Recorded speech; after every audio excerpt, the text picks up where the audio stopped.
Hello दोस्तों, मैं हूँ उदय सिंह राजपुरोहित। सूर्योदय क्लासेस के अंदर आप सभी का हार्दिक स्वागत, अभिनंदन है। ठीक है दोस्तों, तो आज अपन पढ़ने वाले हैं दिसंबर माह के जो करंट अफेयर के बारे में। कुछ जो एक्ट हैं दिसंबर माह के अंदर लाए गए, उसके बारे में अपन अध्ययन करने वाले हैं। ठीक है दोस्तों, तो ले लेते हैं माँ सरस्वती का नाम कि हे माँ सरस्वती, हमें सद्बुद्धि देना कि हम हमारे लक्ष्य की ओर हमेशा अग्रसित रहे। तो दोस्तों स्टार्ट करते हैं अपन क्लास।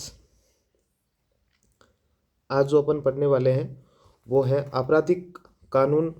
जो विधेयक आए हैं 2023 के दिसंबर के अंदर, उनके बारे में अपन अध्ययन करेंगे। ठीक है, तो अपन सबसे पहले ये विधेयक क्या होते हैं और जो संसद के अंदर अधिनियम क्या होते हैं उनके बारे में अपन देख लेते हैं थोड़ा बहुत। ठीक है, तो संसद के अंदर संसद के दो सदन होते हैं।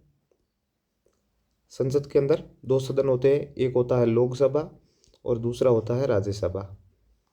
ठीक है, राज्यसभा दो सदन होते हैं। और तीसरा जो संसद का अंग होता है वो होता है राष्ट्रपति। कौन होता है? राष्ट्रपति। ठीक है, तो सबसे पहले कोई भी जैसे बिल होता है, जो कानून बनाना होता है, तो उसके लिए अपन बिल लाते हैं। ठीक है, क्या लाते हैं? बिल लाते हैं।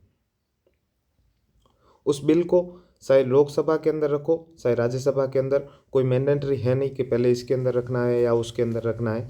ठीक है, तो दोनों सदनों से पारित होना चाहिए। चाहे लोकसभा के अंदर पारित किया पहले अपन ने, फिर राज्यसभा के अंदर पारित किया, और फिर राष्ट्रपति के क्या होते हैं? हस्ताक्षर और मंजूरी। ठीक है, हस्ताक्षर और मंजूरी मिलती है राष्ट्रपति के द्वारा। राष्ट्रपति के द्वारा हस्ताक्षर और मंजूरी मिलती है, और उससे वो जो बिल पास होता है ना,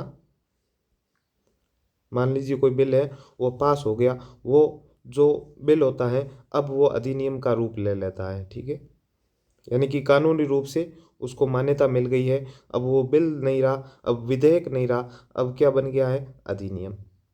ठीक है, तो उसी प्रकार अपन देखेंगे जो आपराधिक कानून से रिलेटेड है वो विधेयक आया है, उनके बारे में अपन चर्चा करने वाले हैं। पहला जो विधेयक है उसका नाम है BNSS विधेयक 2023। दूसरा जो विधेयक है उसका नाम है BNS विधेयक 2023। और तीसरा जो विधेयक है उसका नाम है BSA विधेयक 2023। ठीक है दोस्तों, तो अपन इसके आगे बात करते हैं। तो पहला है BNSS विधेयक है, वो किससे रिलेटेड है? और वो रिलेटेड है CRPC से। ठीक है, तो सबसे पहले मैं आपको बता दूं ये CRPC का मतलब क्या होता था। जब कोई कानून जो कोर्ट के अंदर जो कार्रवाई होती थी वो CRPC की धाराओं के अंतर्गत होती थी। ठीक है, CRPC का तो पूरा नाम होता है ना, उसका पूरा नाम है the code for criminal procedure. ठीक है, the code for criminal procedure. ठीक है, ये जो CRPC है, उस CRPC कब लागू हुई थी? तो आप कहोगे जो एक्ट था CRPC का वो आया था 1973 के अंदर। ठीक है, और जो जब लागू हुआ वो था साल 1974 के अंदर। ठीक है, 1974 के अंदर यह लागू हुआ था एक्ट। कौन सा? CRPC act, the code for criminal procedure. ठीक है, अभी उसी जो CRPC का एक्ट था 1974 वाला, उसी को नाम बदला गया है। क्या नाम दिया गया है? BNSS। BNSS का पूरा नाम क्या होता है? भारतीय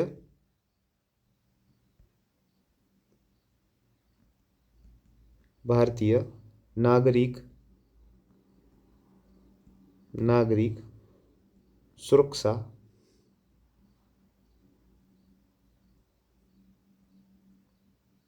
संहिता।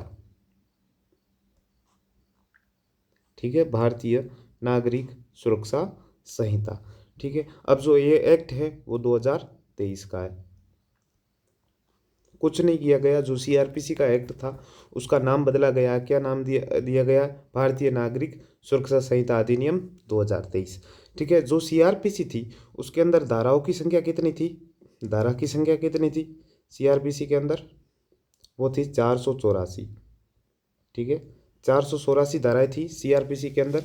जो अभी जो उसका नाम बदला गया भारतीय नागरिक सुरक्षा संहिता अधिनियम है, उसके अंदर जो धाराओं की संख्या कितनी दी गई है, 531 की गई है। ठीक है, तो सीआरपीसी का बदला हुआ रूप है वो बीएनएसएस है शॉर्ट फॉर्म में, जिसे बोलते हैं भारतीय नागरिक सुरक्षा संहिता अधिनियम 2023। ठीक है दोस्तों, तो दूसरी अपन बात करेंगे आईपीसी के बारे में। आईपीसी के बारे में, आईपीसी का पूरा नाम होता है ना, आईपीसी का पूरा नाम होता है इंडियन इंडियन पीनल कोड। ठीक है, आईपीसी का पूरा नाम क्या है, इंडियन पीनल कोड। ये जो एक्ट है वो लाया गया था 1860 के अंदर।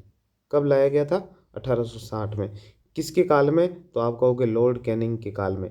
कब, लॉर्ड कैनिंग के काल में। लॉर्ड कैनिंग के काल में 1857 की क्रांति हुई थी और उसी समय ये जो एक्ट आया था उसका नाम था इंडियन पीनल कोड। ठीक है, उसी इंडियन पीनल कोड के अंदर जो धाराओं की संख्या थी, इंडियन पीनल कोड के अंदर धाराओं की कितनी संख्या थी, 511। कितनी थी, 511। अब उसी इंडियन पीनल कोड का नाम क्या बदला गया है, तो आप कहोगे बीएनएस। बीएनएस का पूरा नाम भारतीय भारतीय न्याय संहिता। ठीक है, भारतीय न्याय संहिता अधिनियम 2023। ठीक है, कुछ नहीं किया गया है, जो आईपीसी का नाम है वो ही बदला गया है भारतीय न्याय संहिता, और उसके अंदर धाराओं की संख्या जो 511 थी उससे कम की गई है। कितनी की गई है, 358। जो भारतीय न्याय संहिता है उसके अंदर कितनी धाराएं हैं, 358। ठीक है, और तीसरा जो एक्ट है उसका नाम है बीएसए। बीएसए किसका रूप था, पहले एक एक्ट चलता था उसका नाम था आईईए। आईईए का पूरा नाम होता है, आईईए का पूरा नाम मैं आपको बता दूं यहाँ से, आईईए का पूरा नाम था इंडियन इंडियन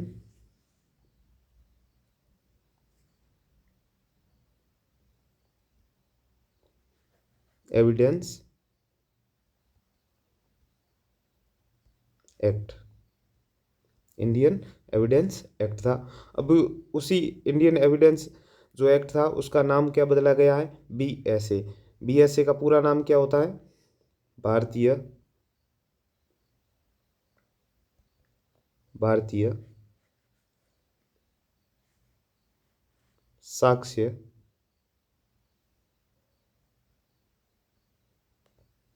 अधिनियम।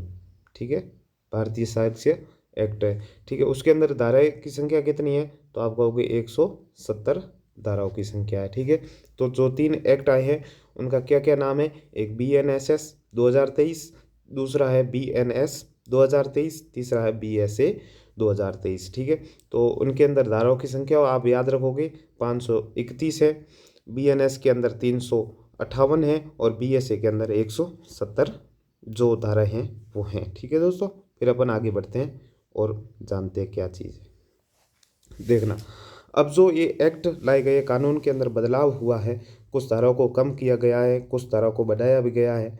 ठीक है, तो उसके अंदर एक टर्म आती है उसका नाम है राजद्रोह। क्या नाम है, राजद्रोह। पहले राजद्रोह का एक मुकदमा चलता था आईपीसी के तहत। ठीक है, तो उसी राजद्रोह का जो नाम है वो बदला गया है। राजद्रोह का क्या नाम बदला गया है, तो आप कहोगे देशद्रोह नाम दिया गया है। ठीक है, अब राजद्रोह का केस नहीं लगेगा, अब जो केस लगेगा वो देशद्रोह का लगेगा। ठीक है, जो राजद्रोह था वो आईपीसी के तहत था, अब आईपीसी का भी नाम बदला गया है। क्या नाम दिया गया है, तो आप कहोगे बीएनएस। ठीक है, भारतीय न्याय संहिता।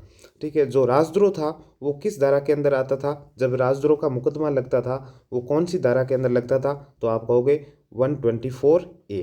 कितनी, 124A के अंदर राजद्रोह का मुकदमा चलता था। ठीक है, ये तो था राजद्रोह का। अब जो देशद्रोह का, जो बीएनएस के अंदर देशद्रोह नाम बदला गया है वो कौन सी धारा के अंदर आएगा, तो आप कहोगे 150 धारा के अंदर आएगा। ठीक है, 150 धारा के अंदर देशद्रोह का मुकदमा अब चलेगा। ठीक है, वही है, राजद्रोह का नाम बदला गया है, देशद्रोह किया गया है। ठीक है दोस्तों, अपन आगे देखते हैं।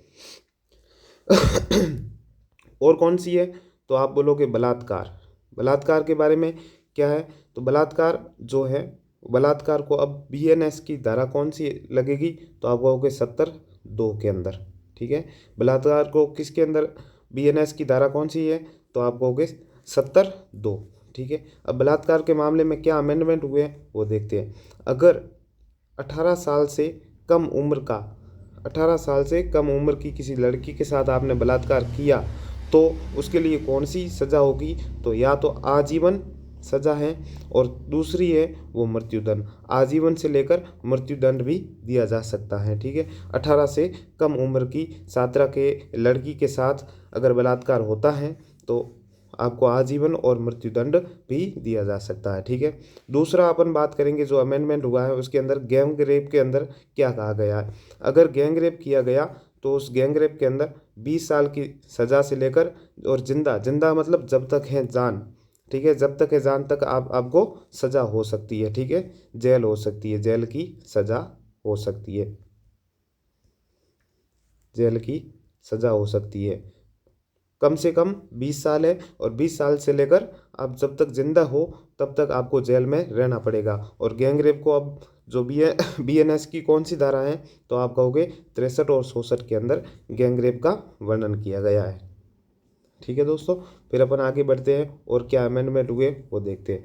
अगर शादी के लिए किसी ने गुमराह किया, शादी के लिए किसी ने गुमराह किया तो कौन सी धारा लगेगी? तो आप कहोगे 69। ठीक है, 69वीं धारा है, वो शादी के लिए गुमराह किया गया तो वो धारा लगेगी। क्योंकि अब जो उनका पहले आईपीसी की धारा लगती थी, अब बीएनएस की धारा लगेगी।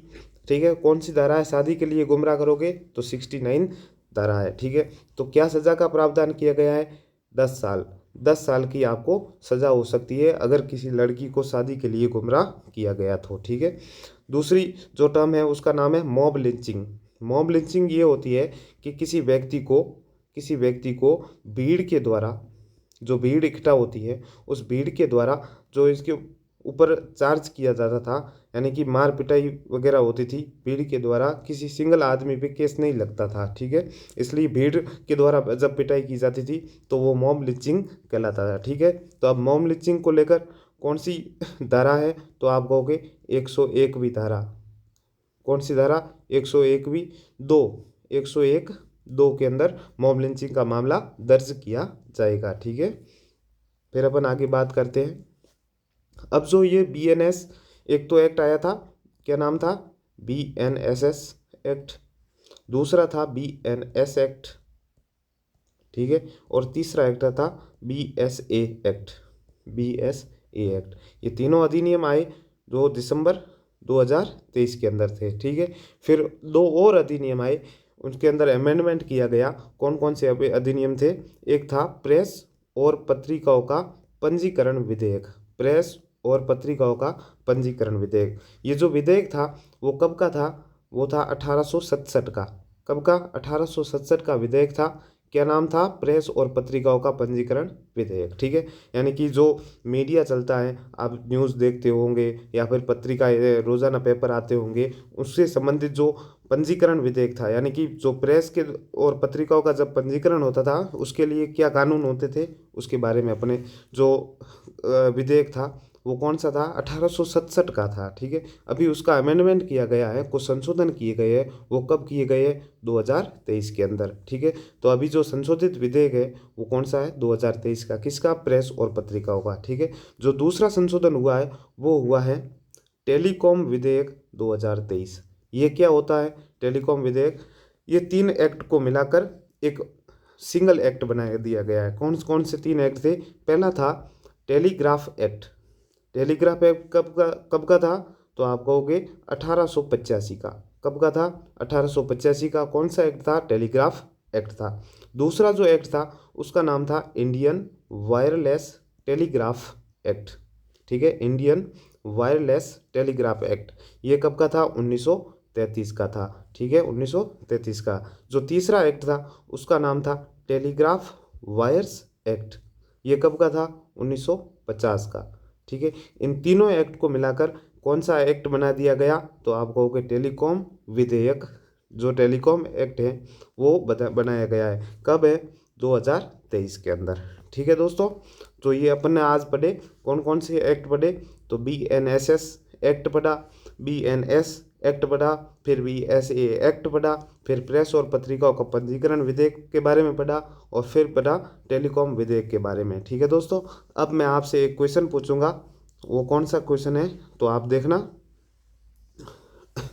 आपको दिसंबर माह के अंदर एक जो जनवरी से रिलेटेड मैं आपको क्वेश्चन करता हूँ, वो क्वेश्चन है कि इस बार जो 26 जनवरी है, 26 जनवरी 2024 को हर साल की भांति गेस्ट को आमंत्रित किया जाता है। ठीक है, हर साल की भांति गेस्ट को आमंत्रित किया जाता है। तो 26 जनवरी 2024 को कौन गेस्ट आने वाले हैं भारत के अंदर। ठीक है, 26 जनवरी 2024 को कौन से गेस्ट को आमंत्रित किया गया है, कौन से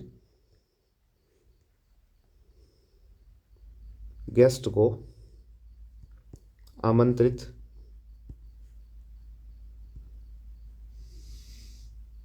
किया गया है। ठीक है दोस्तों, यह आपका क्वेश्चन होगा। इस क्वेश्चन का आंसर अपन नेक्स्ट क्लास के अंदर देंगे। ठीक है दोस्तों, तो आप आज जो आपने पढ़ा वो पढ़ा, एक बार रिवीजन कर लेते हैं। आज हमने किस किस के बारे में पढ़ा। तो सबसे पहले अपने BNSS एक्ट जो CRPC का बदला हुआ रूप है। दूसरा हमने अध्ययन किया BNS एक्ट जो IPC का बदला हुआ रूप है। तीसरा हमने पढ़ा BSA एक्ट जो IEA का बदला हुआ रूप है। ठीक है, फिर अपन राजद्रोह और देशद्रोह के बारे में अध्ययन किया, फिर बलात्कार और गैंगरेप के बारे में अध्ययन किया।